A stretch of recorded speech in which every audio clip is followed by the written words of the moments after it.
नमस्कार दोस्तों, मैं विष्णु प्रताप शर्मा आप सभी का स्वागत करता हूं physical education journey YouTube channel पर। दोस्तों, आज मैं आपको करवाऊंगा राजस्थान एमपीएड एंट्रेंस एग्जाम 2024 का क्वेश्चन पेपर सॉल्व। तो दोस्तों, पहला क्वेश्चन अपने शुरू करते हैं। दोस्तों, सबसे पहले मैं आपको बता दूं, मैंने सारे क्वेश्चंस की स्लाइड तैयार की हुई है एकदम प्रॉपर। जितने भी आपके डाउट्स होंगे सारे सॉल्व हो जाएंगे इसके अंदर, तो इस वीडियो को पूरी ज़रूर देखना। आपको अच्छी तरह हर डिटेल में आपको करवाया जाएगा इसमें सब कुछ। ठीक है दोस्तों, अब अपने वीडियो शुरू करते हैं। सबसे पहला क्वेश्चन है, खो खो टीम में कितने खिलाड़ी होते हैं? तो इसके ऑप्शंस है 12, 14, 15 और 16। तो इसके अंदर सी ऑप्शन बिल्कुल सही है, 15 खिलाड़ी होते हैं। अब अपने आगे देखते हैं।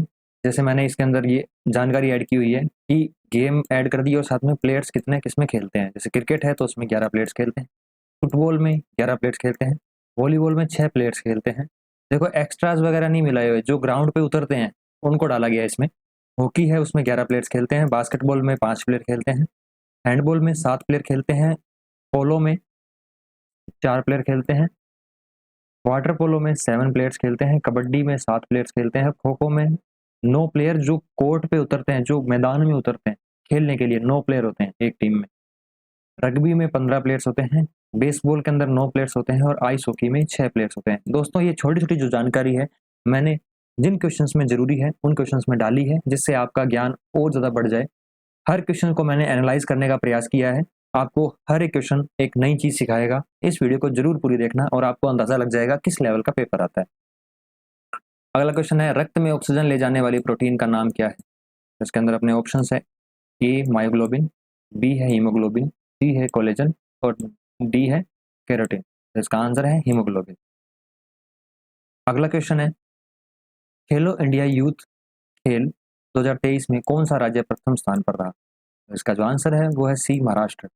इस हिसाब से जैसे इसमें मैंने क्वेश्चन दे दिया, अगली स्लाइड के अंदर मैंने इसका आंसर दे दिया। इस प्रकार से आपको ईजी होएगा इसको पढ़ना भी। हिंदी इंग्लिश दोनों में मैंने दिया है।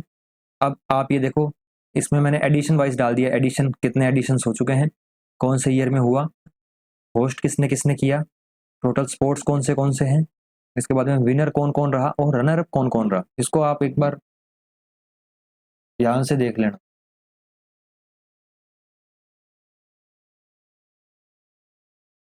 अगला क्वेश्चन है, निम्नलिखित में से 4 ग्रैंड स्लैम टूर्नामेंट में से एक नहीं है।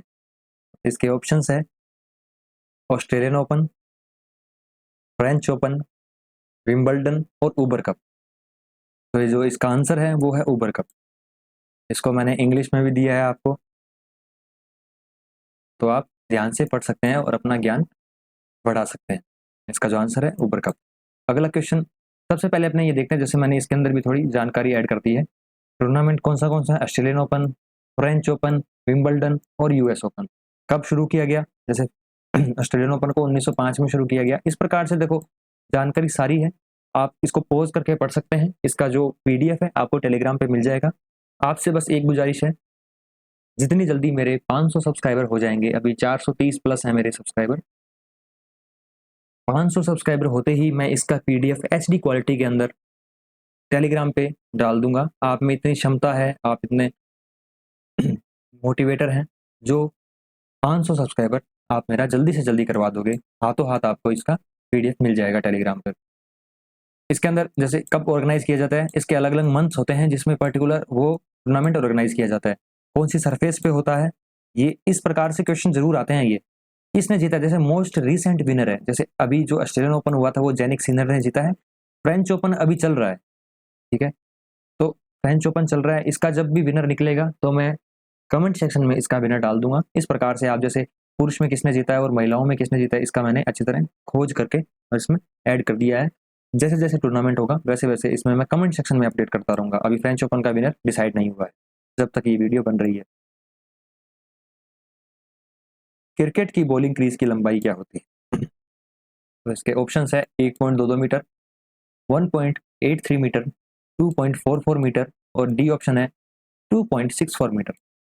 इसका जो आंसर है वो है ऑप्शन डी 2.64 मीटर। अब मैंने इसके अंदर ये डाल दिया क्रिकेट का जो मेजरमेंट है, कई बार पूछ लिया जाता है, तो आप ये देखना जो प्ले फील्ड होता है वो नॉर्थ टू साउथ होता है, बॉल का जो वेट होता है वो 155.9 से 163 ग्राम्स होता है, और उसमें भी दे दिया। बैट की जो लेंथ होती है, जो आप एक काम करना कि हमेशा एक जो यूनिट होती है उसमें आपको आप जो भी मेजरमेंट है उसको याद रखना है। जैसे इंचेस में याद रख लेना, आप इसको इंचेस में आप कन्वर्ट कर सकते हो, ठीक है। जैसे 1 इंच होता है उसमें 2.54 सेंटीमीटर्स होते हैं, इस प्रकार से आप इसको वापस कन्वर्ट कर सकते हो। विकेट की जो लेंथ है इसको आप एक बार सरसरी नज़र से देख लेना, बाकी मैं इसका पीडीएफ टेलीग्राम पे दे दूंगा, ठीक है। तो आप वहाँ पे भी इजीली देख सकते हो, और साथ में यहाँ पे भी वीडियो पॉज करके देख लेना। साथ में कॉपी पेन रख लो, कोई अगर एडिशनल इन्फॉर्मेशन जो मैं देता हूँ तो उसको आप साथ में लिख सकते हो और बार बार उसको रिवाइज कर सकते हो। अगला क्वेश्चन है, आधुनिक ओलंपिक में हेनरी डिडॉन ने क्या भूमिका निभाई? तो इसके जो ऑप्शंस हैं, ओलंपिक आदर्श वाक्य डिजाइन किया, बी है ओलंपिक ध्वज डिजाइन किया, सी है ओलंपिक लोगो डिजाइन किया, और डी है ओलंपिक रिले शुरू की गई। तो इसका जो आंसर है वो होगा ए, ओलंपिक आदर्श वाक्य डिजाइन किया। आप कमेंट सेक्शन में जरूर बताना मुझे कि ओलंपिक का जो आदर्श वाक्य है वो क्या है। कबड्डी में ग्रीन कार्ड का उद्देश्य क्या है? ऑप्शन ए है मैच की शुरुआत का संकेत देना, ऑप्शन बी खिलाड़ी को चेतावनी देना, ऑप्शन सी है अंक मिलने का संकेत करना, और ऑप्शन डी है खिलाड़ियों को अयोग्य साबित करना। तो इसका जो आंसर होगा वो है ऑप्शन बी, खिलाड़ियों को चेतावनी देना। अब देखो कबड्डी के मेजरमेंट आप देख सकते हो। कबड्डी का जो मेजरमेंट है मेंस में क्या है, कोर्ट होता है जो उसकी लंबाई होती है 30 मीटर, और जो उसकी चौड़ाई होती है वो 10 मीटर होती है।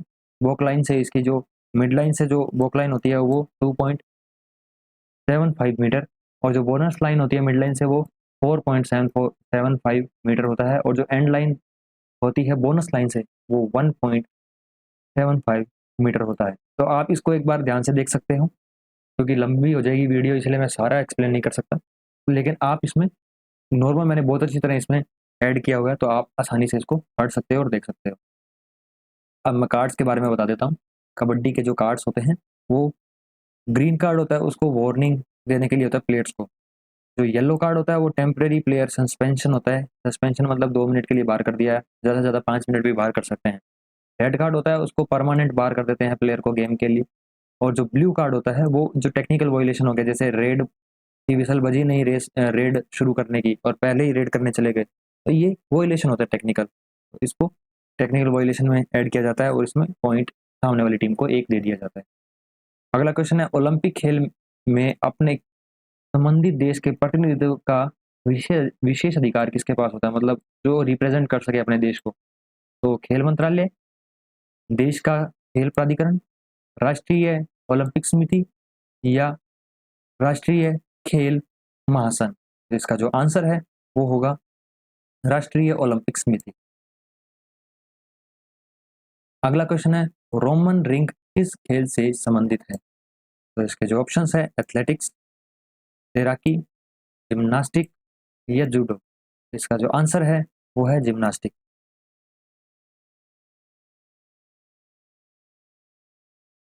अब जिम्नास्टिक्स के थोड़े जो एपरेटस है, मेंस के लिए कितने यूज होते हैं? मेंस के लिए 6 एपरेटस यूज होते हैं, जिसके अंदर floor, pommel horse, Roman ring, parallel bars, vaulting table, horizontal bar, ये 6 आ जाते हैं।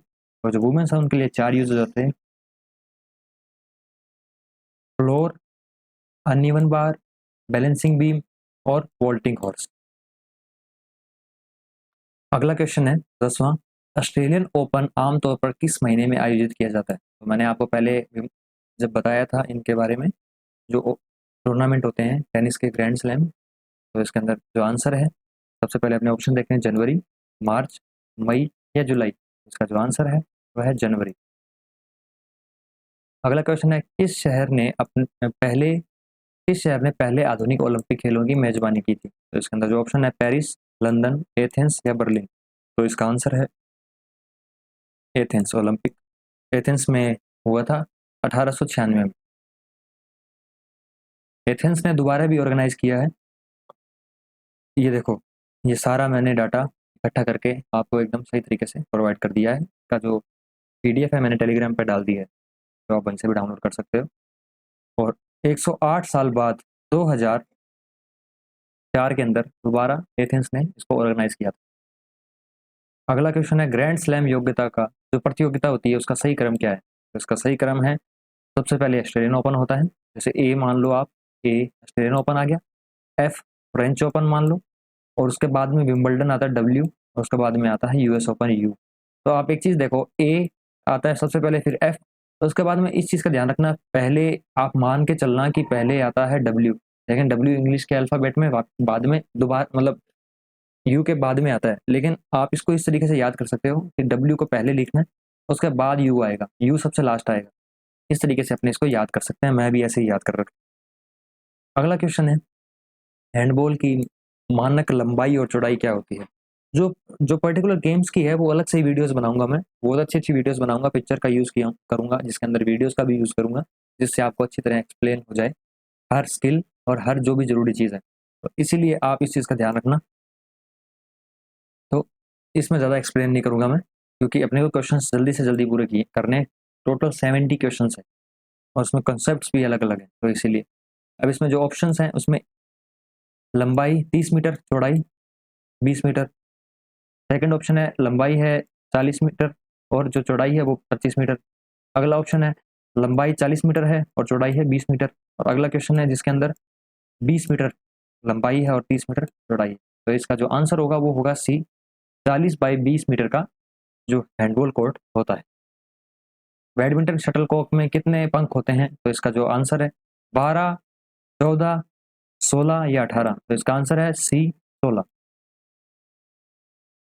टोक्यो ओलंपिक के दौरान स्वर्ण पदक हासिल करने वाले नीरज चोपड़ा के भाले ने कितनी दूरी तय की थी? तो इसका जो ऑप्शन है 87.38 मीटर, 87.48 मीटर, 87.58 मीटर या फिर 87.68 मीटर। तो इसका जो आंसर है वो है सी, 87.58 मीटर। अगला क्वेश्चन है, जब हमारा शरीर लंबे समय तक कोर्टिसोल का अत्यधिक उत्पादन करता है तो कौन सा विकार उत्पन्न होता है? तो इसके जो ऑप्शंस है कुशिंग सिंड्रोम, मधुमेह, ग्रेव्स रोग या मूत्र में शर्करा। तो इसका जो आंसर है वो है अपना ऑप्शन ए। आगे मैंने एक फैक्ट डाला है, immune systems attack on thyroid gland, ये कब होता है? ये ग्रेव्स रोग में होता है। ग्रेव्स रोग जब होता है, जब इम्यून सिस्टम होता है ना, वो अटैक कर देता है थायराइड ग्लैंड पे, और थायराइड ग्लैंड होता है ना उसका क्या साइज बढ़ जाता है, तो उसको ग्रेव्स रोग कहा जाता है। डायबिटीज एक अलग रोग है, शुगर से होता है जो, ठीक है, और एक यूरिन के अंदर शुगर बढ़ना। तो जब कोर्टिसोल्स बढ़ जाता है, कोर्टिसोल लंबे समय तक जब अपने बढ़ जाता है तो उससे कुशिंग सिंड्रोम होता है। अगला क्वेश्चन है, 21 नवंबर 2023 को भारत में किस शहर में AIFF फीफा अकादमी प्रारंभ हुई? तो इसका जो ऑप्शन है कोलकाता, भुवनेश्वर, पणजी या चंडीगढ़। तो इसका जो आंसर है ऑप्शन ए, कोलकाता। अगला क्वेश्चन है, हैंडबॉल की मैच अवधि क्या होती है? इसके ऑप्शन है 30-10, 30, 30-8, 30, 35-10, 35 या फिर 25-10, 25 मिनट। लास्ट में मिनट लगा हुआ है, तो इसका जो आंसर है वो है ऑप्शन ए, 30-10, 30 मिनट। अगला क्वेश्चन है, हॉकी में गोल पोस्ट की नेट की जालियों का अधिकतम आकार क्या होता है? तो ऑप्शन ए है 40 mm, option B 50 mm, option C 55 mm और ऑप्शन डी है 45 mm। देखो ये जो क्वेश्चन होते हैं ना, ये नॉर्मल इंसान और जो टॉपर होता है उसमें अंतर डालते हैं। ये क्वेश्चन कंफ्यूजिंग वाले होते हैं, इसको अपने सोच समझ के करना होता है और ये बहुत कम लोगों को आता है। इसके अंदर अपने को एलिमिनेट करके देखना होता है, क्वेश्चंस को आप एलिमिनेट करें और साथ में थोड़ा माइंड की प्रेजेंस रखें, क्योंकि ऐसे क्वेश्चंस ही आपको मेरिट में आगे करते हैं। कई बार किस्मत से भी आपको सही आंसर मिल जाता है, तो इस चीज़ का ध्यान रखना। तो इसका जो आंसर है वो है ऑप्शन डी, 45 mm। अगला क्वेश्चन है, संतोष ट्रॉफी किस खेल से संबंधित है? ये है फुटबॉल से संबंधित। ट्रॉफीज की भी मैंने वीडियो डाली है, उसमें से ही क्वेश्चन आएगा, क्योंकि मैंने बहुत अच्छी तरह एनालाइज किया है, पिछले क्वेश्चंस को भी देखा है, पिछले जो सालों में PYQs आए थे उनको भी देखा है, तो बहुत ईजी रहेगा आपके लिए, तो उस वीडियो को जरूर देख लेना। प्रथम खेलो इंडिया पैरा गेम्स के शुभंकर का नाम क्या था? तो इसके जो ऑप्शंस है, पहला है नंदी, दूसरा शेरा, तीसरा उज्ज्वला और चौथा है शक्ति। तो इसका जो आंसर है वो है उज्ज्वला। अब मैं आपको बता देता हूँ, जो खेलो इंडिया यूथ गेम 2025 हुए थे, इसके मस्कॉट का नाम क्या है? इसका मस्कॉट का नाम है गतसीमा। ये रहा मस्कॉट, गतसीमा। और जो खेलो इंडिया पैरा गेम्स जो अभी 2025 में हुआ, उसका मस्कॉट कौन है? उज्ज्वला। सेम ही है वही। ठीक है, आप इस चीज का ध्यान रखना। ऑल इंडिया नहीं, ऑल इंग्लैंड बैडमिंटन चैंपियनशिप जीतने वाला प्रथम भारतीय खिलाड़ी कौन है? प्रकाश पादुकोण, पुलेला, गोपीचंद, पीवी सिंधु या फिर साइना नेहवाल। तो इसका जो आंसर है वो है प्रकाश पादुकोण।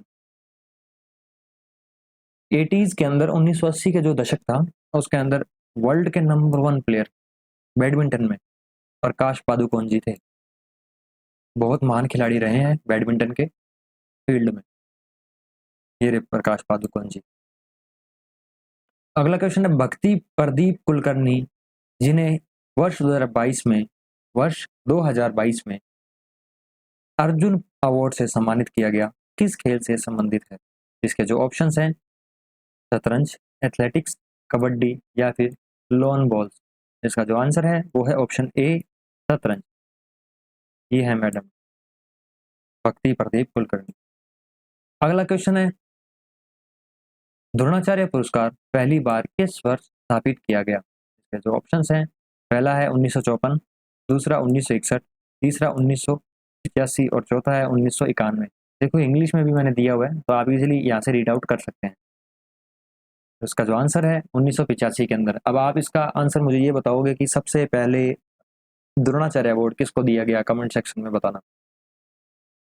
निम्नलिखित में से कौन सा संयोजी ऊतक का एक उदाहरण नहीं है? तो इसका जो ऑप्शन है उपास्थि, जैसे कार्टिलेज, बोन, हार्ट और ब्लड। देखो कोई भी एनाटॉमी फिजियोलॉजी का कोई भी अगर क्वेश्चन आता है ना, या साइंस से रिलेटेड कोई क्वेश्चन आता है, आप इस चीज का ध्यान रखो, साइंस को थोड़ा इंग्लिश से रिलेट करके पढ़ना। क्योंकि आप इंग्लिश से रिलेट करके पढ़ोगे ना, इंग्लिश में पढ़ोगे तो आप इजीली चीजें सोल्व कर सकते हो और क्वेश्चन को अच्छे से समझ सकते हो। ठीक है, ये मेरा सजेशन है, तो इस पर वर्क करना। कार्टिलेज, बोन, हार्ट या ब्लड। देखो कार्टिलेज होता है वो भी कनेक्टिव टिश्यू में आता है, बोन भी कनेक्टिव टिश्यू में आती है, ब्लड भी कनेक्टिव टिश्यू में आता है, लेकिन जो हार्ट होता है वो कनेक्टिव टिश्यू में नहीं आता। तो इसका आंसर है ऑप्शन सी, हृदय।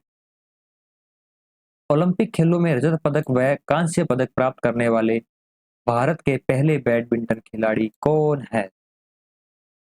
तो इसके जो आंसर्स हैं अब अपने देखते हैं, सानिया नेहवाल, लक्ष्य सेन, सानिया मिर्जा या फिर पीवी सिंधु। तो इसका आंसर है वो होगा ऑप्शन डी, पीवी सिंधु। अब मैं आपसे ये गुजारिश करता हूं कि आप कमेंट सेक्शन में ये बताएं कि पीवी सिंधु ने सिल्वर कब जीता था और ब्रॉन्ज मेडल कौन से ओलंपिक में जीता है। ये रहे पीवी सिंधु जी। अगला क्वेश्चन है राजीव गांधी खेल रत्न पुरस्कार के पहले प्राप्तकर्ता कौन थे? तो इसके जो ऑप्शंस हैं, Leander pace, Viswanathan Anand, option C है सचिन तेंदुलकर और ऑप्शन डी है पुलेला गोपीचंद। तो इसका जो आंसर है वह है बी, विश्वनाथ आनंद। ये रे सर। अगला क्वेश्चन है निम्नलिखित में से कौन सा शब्द जूडो से संबंधित है? अब देखो कुछ चीजें होती है वो अपने को सीधा समझ आ जाता है कि जैपनीज में कौन सा, क्योंकि जैपनीज का जो राष्ट्रीय खेल है वो है जूडो। तो इसमें देखते हैं, ऑप्शन ए है शीदो, ऑप्शन बी है स्कूप, ऑप्शन सी है चेक और ऑप्शन डी है बुली। तो इसका आंसर होगा शीदो। शीदो है जो इसका आंसर है ए। और स्कूप होता है हॉकी में होता है, और चेक होता है, चेक चेस में भी अपने देखते हैं, चेस मतलब चेक होता है वो चेस में भी देखते हैं अपने। और ऑप्शन डी क्या है, बुली, बुली अपने हॉकी में देखते हैं। तो ऑप्शन ए अपना शीदो इसमें सही होगा। सिली पॉइंट शब्द किस खेल से संबंधित है? तो सिली पॉइंट है क्रिकेट से संबंधित। डायरेक्ट क्वेश्चन है, बहुत इजी है। ईपीओसी पूर्ण रूप क्या है? इसका मतलब पूर्ण प्रारूप क्या है, फुल फॉर्म क्या है? Extra post exercise oxygen consumption. देखो सीधा इंग्लिश का अनुवाद कर दिया, डायरेक्ट डायरेक्ट इंग्लिश का हिंदी में लिख दिया, extra pre enzyme organic construction. और option C electrochemical promotion of organic consumption. और ऑप्शन डी है excess post exercise oxygen consumption. तो इसका जो आंसर होगा वो होगा डी, इसको साथ में ऑप्शन डेप्थ भी कहा जाता है। देखो छोटे छोटे शब्द जो मैंने इसमें ऐड किए हुए हैं, जो आपके ज्ञान को बढ़ाएंगे और आपको और ज़्यादा परीक्षा के लिए तैयार करेंगे। 31 है, खेलो इंडिया यूथ गेम्स 2024 के दौरान इस स्वदेशी खेल को एक प्रदर्शन खेल के रूप में ऐड किया गया। तो इसके अंदर ऑप्शन है मतलब कलारी पट्टू, सिल्वम, गतका या थांगता। तो इसका जो आंसर है वो है ऑप्शन बी, सिल्वम।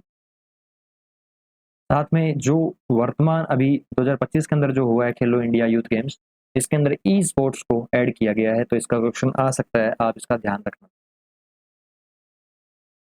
ऑप्शन नहीं, 32 नंबर का क्वेश्चन है, ध्यानचंद पुरस्कार निम्नलिखित में से किसके लिए दिया जाता है? तो इसका जो ऑप्शन है, खेलों में उत्कृष्ट कोचिंग, खेलों में आजीवन उपलब्धि, खेल पत्रकारिता में योगदान, या फिर खेल अवसंरचना को बढ़ावा देना, जो स्पोर्ट्स इंफ्रास्ट्रक्चर है उसको बढ़ावा देना।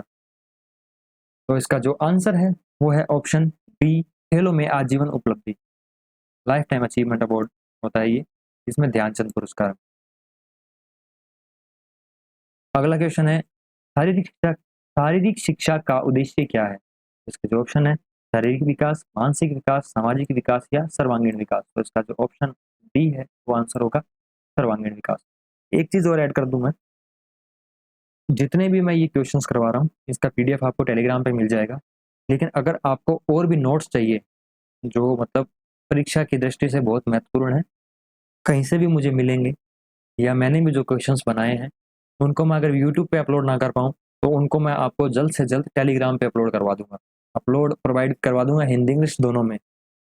और जो नोट्स हैं जो आपके काम आ सकते हैं वो भी मैं टेलीग्राम पे अपलोड करवा दूंगा। तो आप अगर अगर आपको जल्दी से जल्दी वो नोट्स चाहिए तो आप मेरे यूट्यूब पे 1000 सब्सक्राइबर करवा दो, अभी 430 प्लस हुए हैं। 1000 सब्सक्राइबर होते ही आपको वो सारे नोट्स मिल जाएंगे पूरे एचडी क्वालिटी के अंदर, और बहुत ही अच्छे नोट्स हैं, डेफिनेटली मैं आपको प्रोवाइड करवा दूंगा, तो आप इस चीज़ का ध्यान रखें। अगला क्वेश्चन है, निम्नलिखित में से कौन सी किडनी की मूलभूत संरचनात्मक और क्रियात्मक इकाई है? तो इसके जो आंसर्स जो अपने ऑप्शंस हैं वो है नेफ्रॉन, एल्वियस, न्यूरॉन या फिर सार्कोमियर। तो इसका जो आंसर है वो होगा ऑप्शन ए, नेफ्रॉन। भारतीय खेल प्राधिकरण की स्थापना कब की गई थी? जो sports authority of India Sai, कब इसका स्थापना किया गया? तो इसका जो ऑप्शंस है 1985, 1986, 1984 या 1920।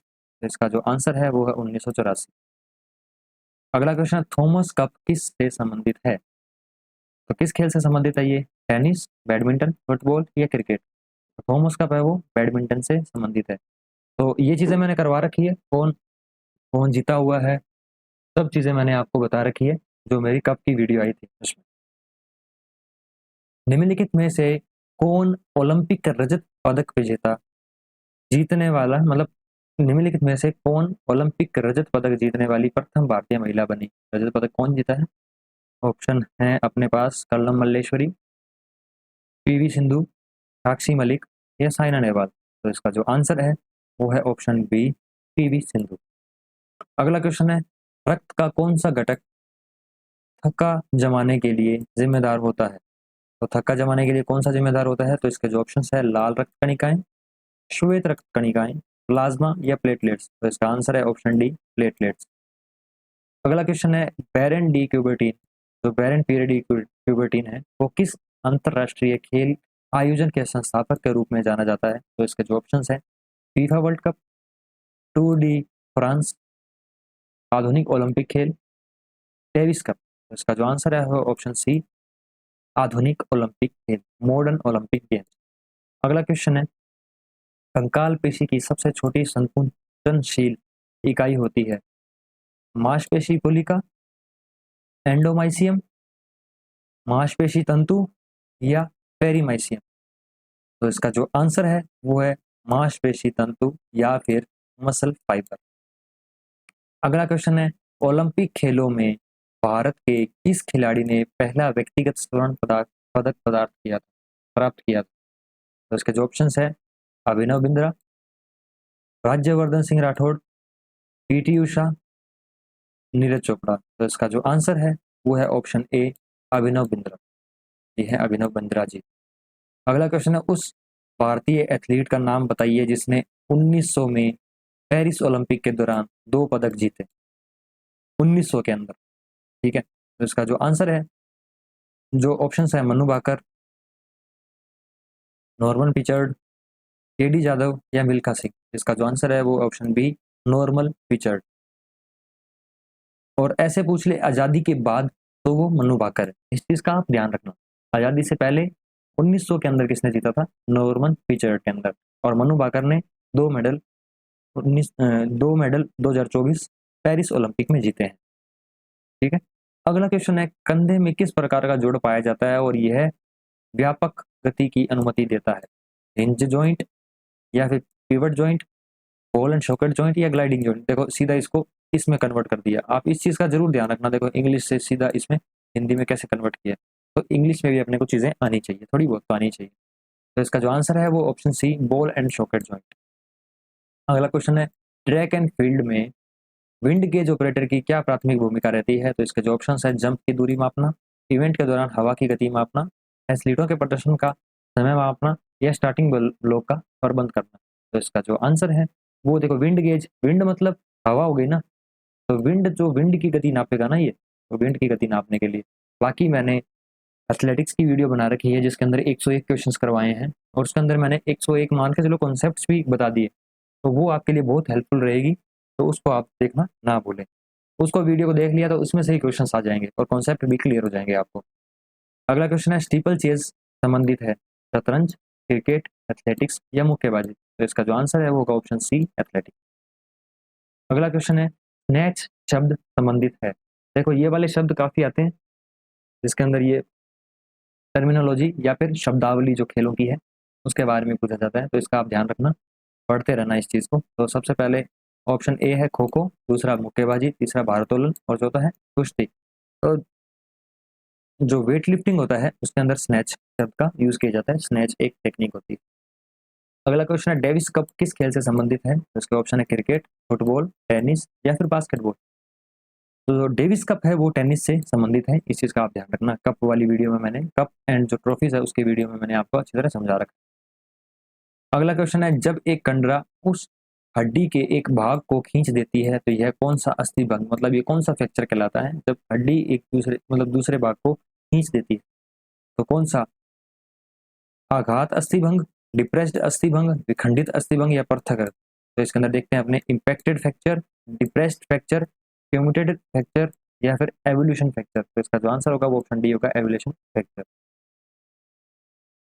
ओलंपिक आदर्श वाक्य मूल रूप से किस भाषा में लिखा गया था? तो आप लगभग चीजें देखना, वो लैटिन भाषा में लिखी जाती है, इस चीज का ध्यान रखना। फ्रेंच, ग्रीक, अंग्रेजी या फिर मतलब लैटिन या अंग्रेजी। तो लैटिन भाषा सबसे पहले, जब भी आपको अगर समझ ना आए कि ग्रीक करना है लैटिन करना है, तो सबसे पहले आप लैटिन की ओर जाना, उसके बाद ग्रीक की ओर जाना। तो इसका जो आंसर है वो है लैटिन।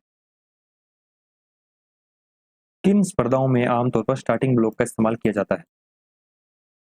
लंबी दूरी की दौड़, बाधा दौड़, स्प्रिंट और 400 मीटर तक की रिले या फिर फील्ड स्पर्धाएं, सभी ट्रैक एंड फील्ड स्पर्धाएं। तो स्टार्टिंग ब्लॉक का इस्तेमाल किया जाता है बाधा दौड़ और 400 मीटर तक की रिले के अंदर। इस चीज का आप ध्यान रखें, ऑप्शन बी इसका राइट आंसर। अगला क्वेश्चन है, 2024 पेरिस ओलंपिक में 50 मीटर राइफल निशानेबाजी में भारत के लिए कांस्य पदक जीतने वाले, मतलब किसने जीता 50 मीटर एयर राइफल के अंदर? तो इसके जो ऑप्शन है, मनु भाकर, स्वप्निल कुसाले, सरबजीत सिंह या प्रतीक पावाड़े। तो इसका जो आंसर है वो है स्वप्निल कुसाले। इस चीज़ का आप ध्यान रखना। कई बार क्या होता है, ट्रेंडिंग में जब ये क्वेश्चन पेपर डिजाइन किया गया था उस समय ट्रेंडिंग में मनु भाकर चल रही थी, लेकिन क्वेश्चन देखो लगभग लोगों ने मनु भाकर इसमें किया था, इस चीज़ का आप ध्यान रखना। लेकिन क्वेश्चन स्वप्निल कुसाले का पूछ लिया था, इस चीज़ का आप बेहद आपको ध्यान रखना पड़ेगा। जैसे एक पीछे भी आपको क्वेश्चन देखा था आपने जिसके अंदर मनु भाकर भी ऑप्शन में दिया हुआ था, किस भारतीय ने 1900 के अंदर 2 पदक जीते?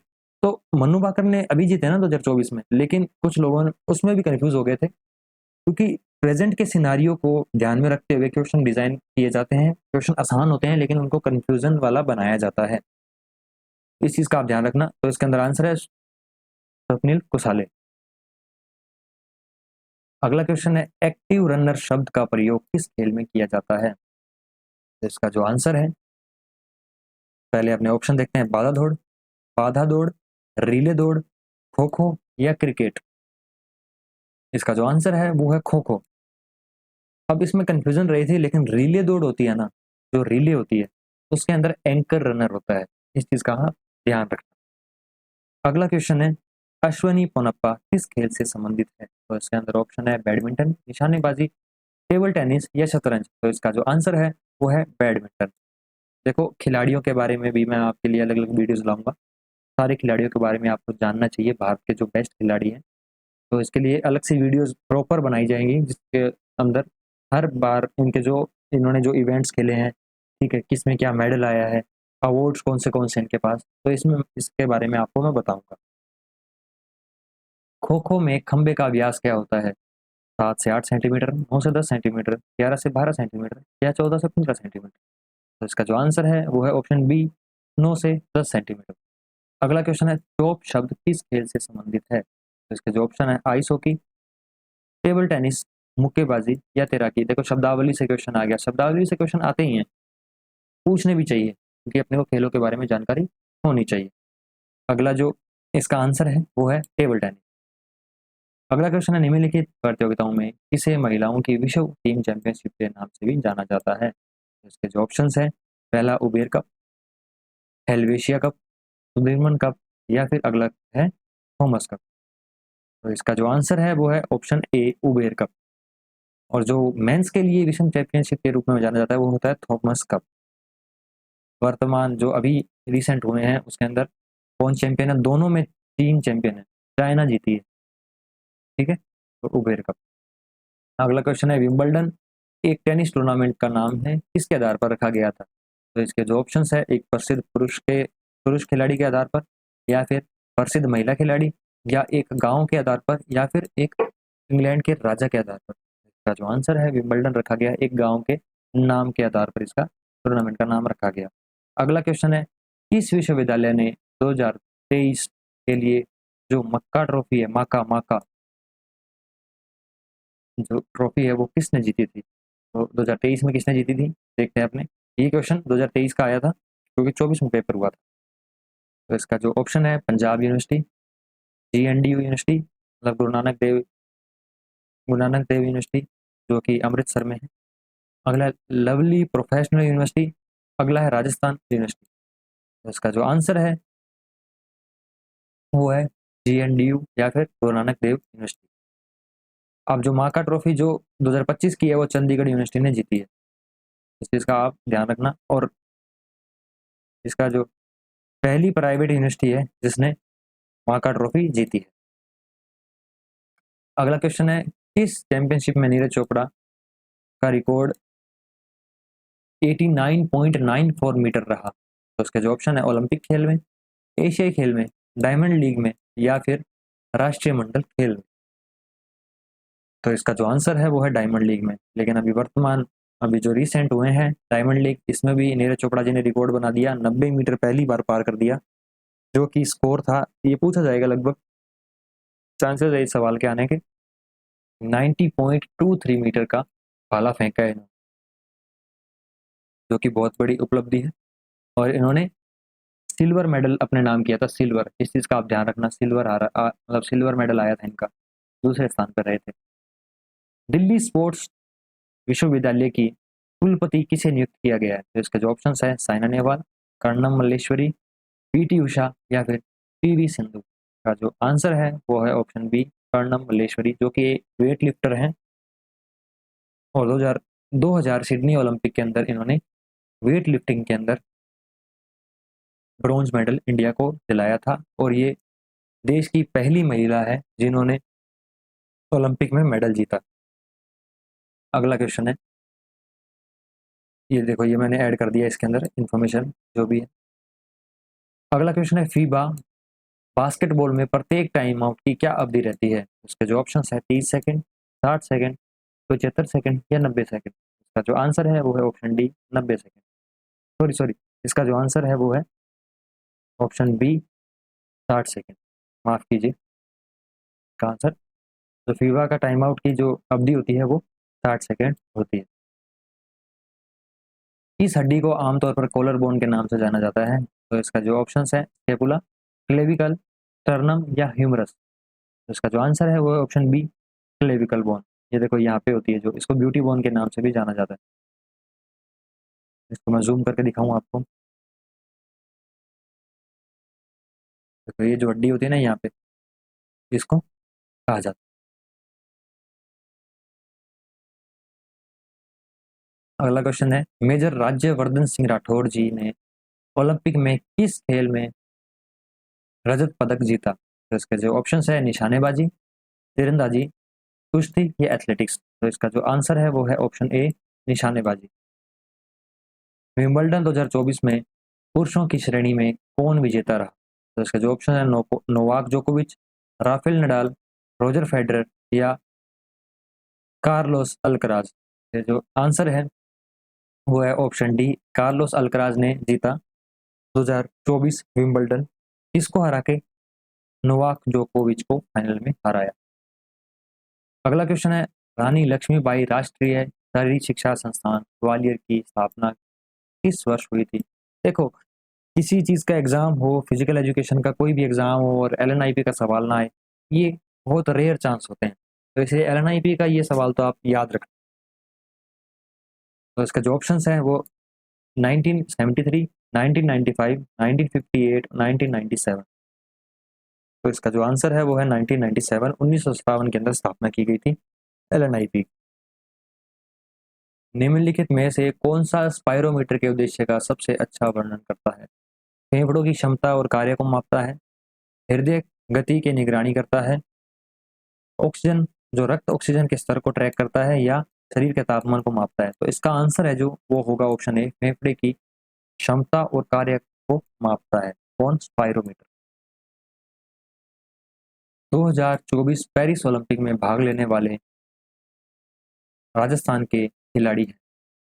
Option A, Anant Singh Naruka, option B, Divya Kirti Singh, D option है स्वप्निल कुसाले और ऑप्शन डी है विष्णु सरवनन।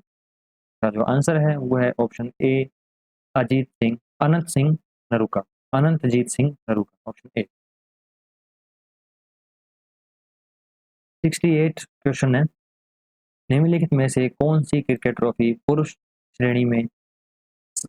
श्रेणी से संबंधित नहीं है? तो इसके जो ऑप्शन है Syed Mushtaq Ali trophy, option B है ईरानी कप, ऑप्शन सी है चैलेंजर ट्रॉफी और ऑप्शन बी है Merchant trophy, Vijay Merchant trophy.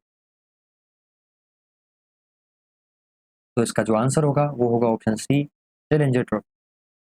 अगला क्वेश्चन है, भारत की ओर से क्रिकेट में अंतर्राष्ट्रीय स्तर पर सबसे अधिक शतक लगाने का रिकॉर्ड किस खिलाड़ी के नाम? तो इसके जो ऑप्शंस है महेंद्र सिंह धोनी, विराट कोहली, रोहित शर्मा और सचिन तेंदुलकर। तो इसका जो आंसर होगा वो होगा सचिन तेंदुलकर। आप ये भी ध्यान रखना, सचिन तेंदुलकर जी हैं, इनका जो निक नेम है वो क्या है? Master blaster, little master. ठीक है। विराट कोहली, इन्होंने वनडे के अंदर सबसे ज़्यादा शतक लगाए हैं। इनका क्वेश्चन आ सकता है क्योंकि इन्होंने रिसेंटली अभी संन्यास लिया है टेस्ट क्रिकेट से। और रोहित शर्मा जी का भी क्वेश्चन आ सकता है। इनका जो हाईएस्ट स्कोर है वो है 264 वनडे के अंदर। तो आप इस चीज़ का जरूर ध्यान रखना। अगला क्वेश्चन है, मौलाना अबुल कलाम आज़ाद ट्रॉफी किसके लिए दी जाती है? तो इसके जो ऑप्शंस है साहित्य में उत्कृष्टता, माका ट्रॉफी, यही MAKA, अभी माका ट्रॉफी जो अभी रिसेंटली किसको मिली है? पहली प्राइवेट यूनिवर्सिटी चंडीगढ़ यूनिवर्सिटी को ये मिली है, जीती है उन्होंने 2025 की माका ट्रॉफी। विश्वविद्यालय द्वारा खेलों में उत्कृष्ट योगदान, सिनेमा में उत्कृष्टता, या नेक्स्ट ऑप्शन है विज्ञान में उत्कृष्ट उपलब्धियों। तो ऑप्शन बी है विश्वविद्यालय द्वारा खेलों में उत्कृष्टता योगदान का बी आंसर होगा।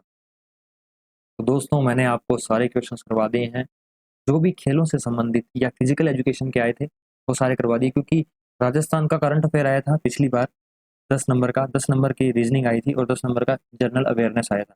तो इस प्रकार से 30 नंबर तो वो कट गए, 70 नंबर का अपने फिजिकल एजुकेशन का आया था, तो वो मैंने आपको करवा दिया है। इसका अगर आपको PDF चाहिए तो आपसे रिक्वेस्ट है कि मेरे 500 सब्सक्राइबर पूरे करवा दो, तो मैं आपको एचडी के अंदर ये पूरा का पूरा पीडीएफ आपको टेलीग्राम पर अपलोड कर दूंगा। और साथ में अगर आप मेरे 1000 सब्सक्राइबर करवा देते हो जल्द से जल्द, तो मैं आपको सारा मटेरियल जितना भी मेरे से पॉसिबल होगा सारा मटेरियल मैं टेलीग्राम पे डाल दूंगा। उससे आपकी जो तैयारी होगी और बूस्ट हो जाएगी, मैं सच बता रहा हूँ, और बूस्ट हो जाएगी। और साथ में आप सभी के सपोर्ट के लिए बहुत बहुत धन्यवाद। अगर आपको कोई डाउट है तो आप मेरे को इंस्टाग्राम पे पूछ सकते हैं। इंस्टाग्राम का जो लिंक है मैं कमेंट सेक्शन में दे दूंगा, और साथ में मैं चैनल का जो डिस्क्रिप्शन है उसमें भी दे दूंगा, और चैनल के बायो के अंदर मैंने इंस्टाग्राम का लिंक दिया हुआ है। आप मेरे से डायरेक्ट वहाँ से बात कर सकते हो, और मैं जल्द से जल्द आपको रिप्लाई करूँगा। और आप जितने भी सवाल कमेंट सेक्शन में पूछोगे उसका आपको इंस्टेंट रिप्लाई मिलेगा, जल्द से जल्द रिप्लाई आपको कमेंट सेक्शन में मिल जाएगा, क्योंकि मैं यूट्यूब पर ज़्यादा एक्टिव रहता हूँ। आपके जो क्वेश्चन होते हैं उनका जल्द से जल्द आंसर देने का प्रयास करता हूँ। तो आप जो भी पूछोगे सारे आपको आंसर मिल जाएंगे। आपका बहुत बहुत धन्यवाद मेरे साथ बने रहने के लिए। मिलते हैं अगली वीडियो में। जय हिंद, जय भारत।